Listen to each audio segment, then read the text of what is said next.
До Києва прибула президентка Європарламенту Роберта Мецола.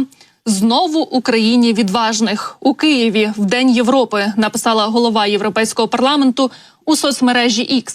Про її візит повідомив і спікер парламенту Руслан Стефанчук. Він відзначив, що Європарламент стоїть на передовій підтримки України та був першою інституцією Європейського Союзу, яка виступила за надання країні статусу кандидата на членство в ЄС. Європарламент завжди мав сильний голос, коли йшлося про створення міжнародної коаліції на підтримку нашої боротьби за свободу та європейські цінності. І Україна завжди це цінуватиме, написав він. Також з візитом до Києва сьогодні прибула і міністерка розвитку Німеччини. Свенія Шульце завітала до України, щоб запевнити нашу державу, яка сильно постраждала від російської агресивної війни, у подальшій підтримці відновлення.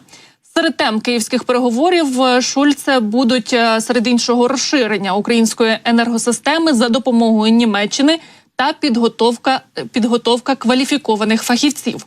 Політикиня в рамках поїздки візьме участь у міжнародному саміті міст і регіонів. Він проходить у Києві 8-9 травня. А візит також служить підготовкою до великої конференції з відновлення у Берліні, яка відбудеться 11 та 12 червня. Люди тут відновлюють свою країну щодня, вони не здаються. Дуже важливо, щоб була не лише підтримка озброєнь, а й підтримка громадянського розвитку. Лікарі й електрики такі ж важливі, як і танки.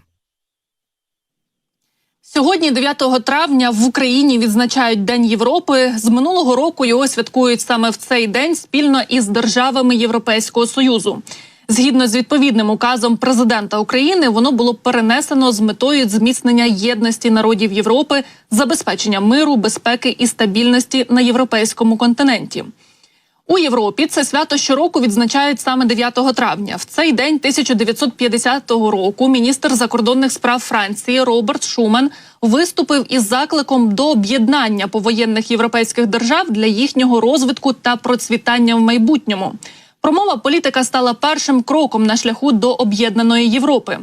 Прем'єр-міністр України Денис Шмигаль написав, що Україна довела, що поділяє європейські цінності і щодня захищає їх від російських варварів.